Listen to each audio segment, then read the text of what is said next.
Dieu, pour fuir l'évangélisation, pour fuir les pasteurs et tous les autres qui vous parlent de la voix de Dieu.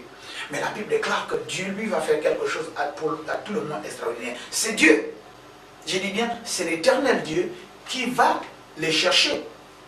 Et il demande, il pose la question, où es-tu? Adam, il appelle Adam, Adam, où es-tu? Mets ton nom.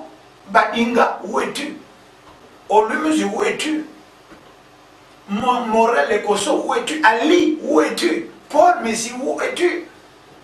Ce n'est pas que Dieu ne sache pas où il est, mais il voulait absolument que Adam et Ève répondent. Pourquoi? Parce que Dieu est d'abord omniscient. Il savait très bien, non seulement qu'ils allaient pécher, mais il savait exactement où ils allaient se trouver, puisqu'il s'est dirigé vers eux, mais il voulait absolument qu'ils répondent à l'appel. Dis, Adam, où es-tu? Ndon, où es-tu? Moustabou, où es-tu? Dieu veut que tu répondes à l'appel. Dieu te demande où es-tu en ce moment. Est-ce que tu es dans un rite initiatique traditionnel ou un rite initiatique importé? Ou est-ce que tu es dans la jeune chambre ou la vieille chambre ou la chambre nouvelle, peu importe, dans quelle chambre tu te retrouves, les chambres des Mbanja, des marabouts, des Nganga, des augures, des diseurs de bonne aventure. Dans quelle chambre es-tu? La chambre de l'incrédulité ou je ne sais pas. Tu te caches derrière quoi? L'incrédulité, la pauvreté, la stérilité. Tu te caches parce que simplement tu as été influencé de près ou loin, tu as été infecté par la critique, la calomnie, toute médisance faite à l'endroit de la parole de Dieu avec cette nouvelle révélation que les scientifiques appellent, je ne sais pas trop quoi, des Big Bang. Mais laisse-moi te dire que c'est Dieu qui a créé toutes choses. La Bible déclare que c'est Dieu qui les cherche. Alors par cette prédication encore, Dieu vient vers toi. Cette prédication de l'apôtre Messie, c'est Dieu qui vient vers toi. Il n'y a pas de hasard, c'est poussé par le Saint-Esprit que les hommes parlent de la part de Dieu. Et là, en ce moment, si vous écoutez cette parole, c'est parce que Dieu cherche. Dieu vous dit, vous êtes où maintenant? Quelle est ta position? Tu es où? Dieu veut te localiser. Tu es dans le péché, peu importe. Mais c'est lui qui te cherche, il t'appelle. Il a appelé Adam, mets ton nom. Et Dieu dit, et Adam répondit, oui, nous sommes ici, oui. Mon bien-aimé, réponds déjà. Comment répondre? Simplement en recevant Jésus-Christ comme Seigneur et Sauveur personnel. À ce moment de cette prédication, je t'invite déjà. Répète simplement après moi. Il n'y a rien d'extraordinaire, c'est le miracle le plus puissant, le merveilleux, le premier miracle. Il suffit que quelqu'un dise que Seigneur Jésus, je t'accepte et je te reçois comme mon sauveur personnel, je te donne ma vie et voilà, au nom de Jésus-Christ, c'est tout. Voilà, vous dites simplement, vous l'invitez, Seigneur Jésus, je t'invite dans ma vie, dans mon cœur, non, je t'invite là, je te donne ma vie, prends-la en main. Je me répands, je te demande pardon, mais que tu sois désormais mon sauveur et Seigneur personnel. Alléluia, bienvenue. Alors la Bible nous dit que Dieu a dit, mais pourquoi vous vous cachez? Mais ils ont dit non, parce que nous sommes nus. Ah, c'est extraordinaire. Et Dieu dit, mais qui vous a dit que vous êtes nus? Histoire de dire que moi-même Dieu, je vous ai créé nus, et vous n'aviez pas honte les uns les autres. Ni Adam, ni Ève n'avaient honte de l'un de l'autre. Ils avaient été créés nus. Histoire de dire que, mais qui est venu se mêler de ma création? Dieu t'a créé pour que tu puisses croître, que tu puisses te multiplier avec ta conjointe, avec ta femme, et que vous puissiez dominer et gérer le jardin d'Éden, gérer un endroit de délice. Et voici, qu'est-ce qui s'est passé? Donc, il y a quelqu'un d'autre qui est venu semer des livrets, il est venu semer n'importe quoi. Il y a certainement un jaloux, il y a un sorcier, un féticheur, il y a toutes sortes de personnes tapis dans l'ombre qui sont là en train de gâcher nos vies, gâcher le plan de Dieu, parce que Dieu, au départ, a créé l'homme pour le bonheur. La preuve, après avoir créé le jardin d'Éden où tout était parfait, il plaça l'homme et la femme pour qu'ils vivent. Éden veut dire lieu de délices. Donc Dieu nous a créés pour vivre dans des lieux de délices.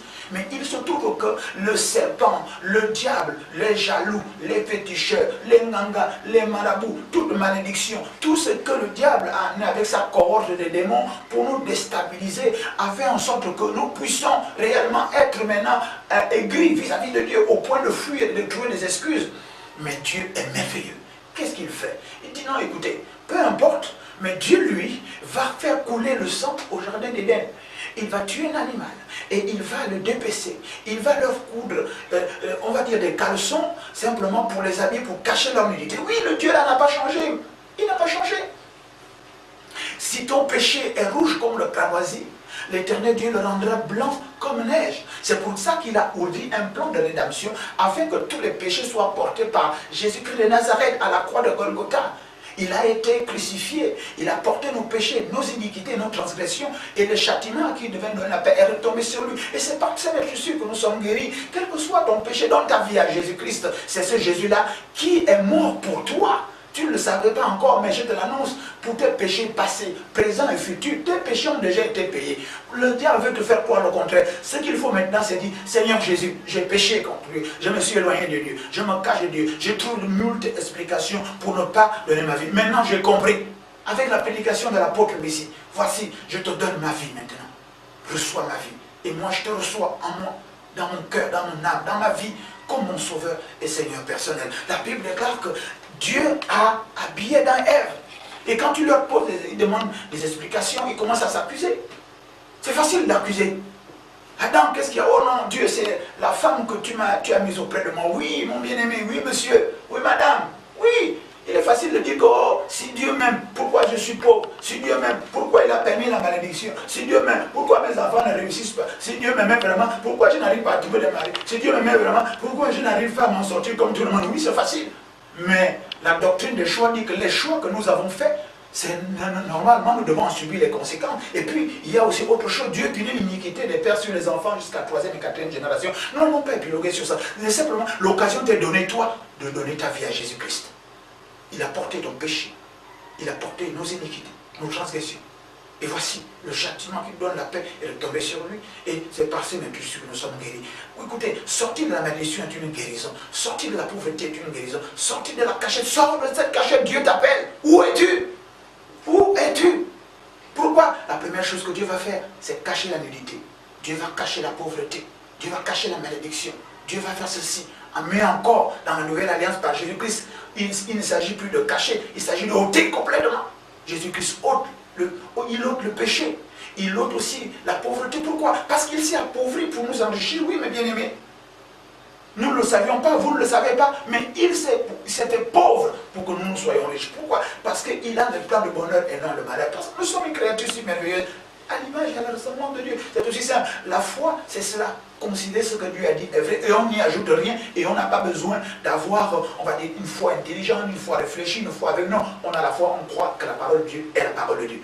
La Bible déclare que finalement, c'est Ève à son tour. Ève, mais pourquoi tu as fait ça? Oh, mais c'est le serpent. Oui, c'est facile de dire, oh non, c'est le diable. Oh non, c'est ceci. Oh, c'est la malédiction. Oh, les choses de mon corps. Oh, ceci, oh, mes parents. Oh, mon oncle. Je ne sais pas qui tu accuses également. Peu importe. Donne ta vie à Jésus. Ce message-là est exclusivement pour toi.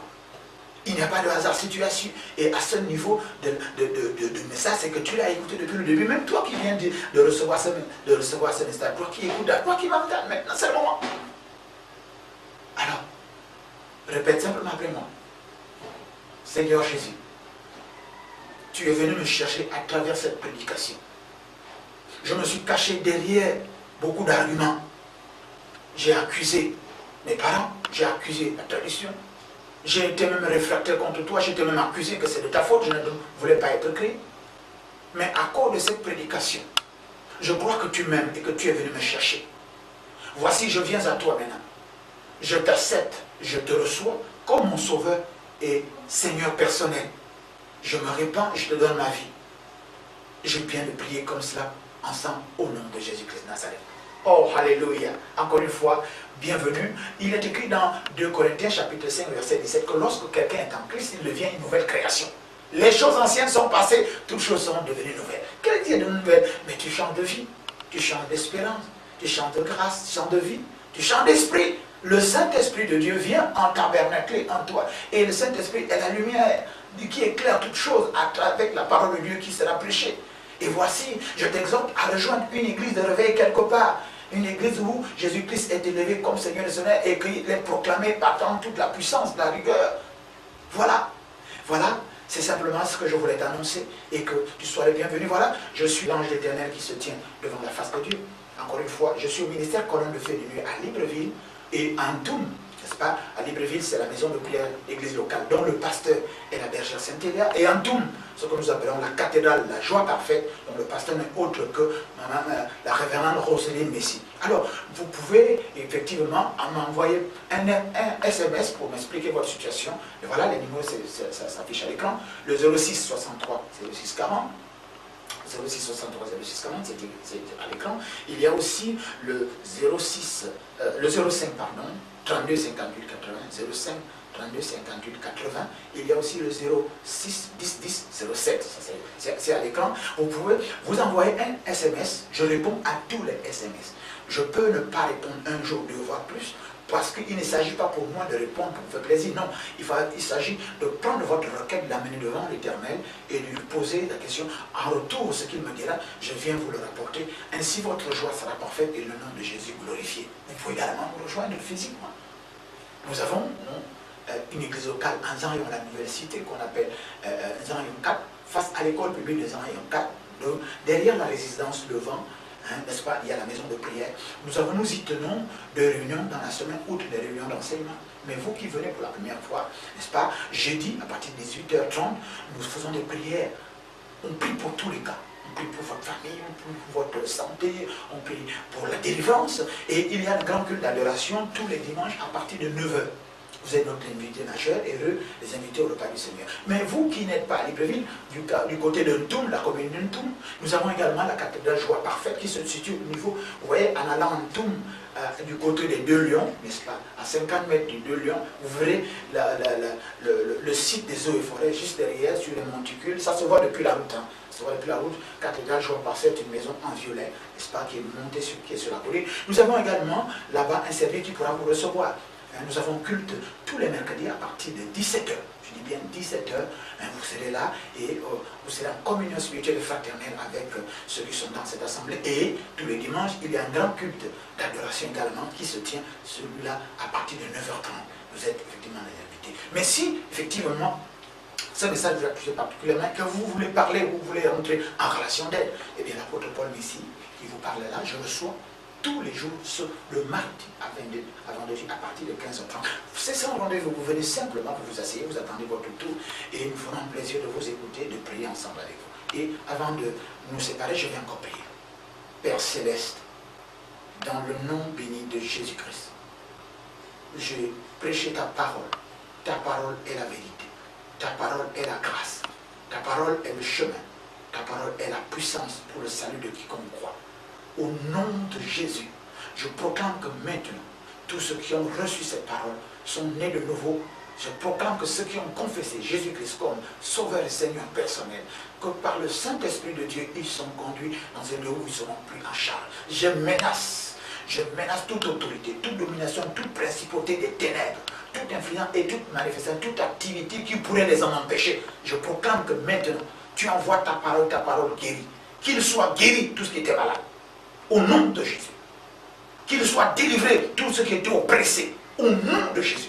Tout ce qui était accablé ou qui s'accusait, qui se cachait, qui était retenu pour ne pas aller à l'église, pour ne pas venir écouter la parole de Dieu. Seigneur, je proclame que les portes de la captivité s'ouvrent, car l'Esprit du Seigneur l'Éternel est sur moi. Il manque moi pour proclamer aux captifs la délivrance, que les portes de la captivité s'ouvrent, que les liens sont coupés, les chaînes sont brisées et que vous êtes libres. Je proclame une année particulière, vous qui avez donné votre vie à Jésus, une année de grâce du Seigneur. Alléluia. Shalom, shalom. À très bientôt.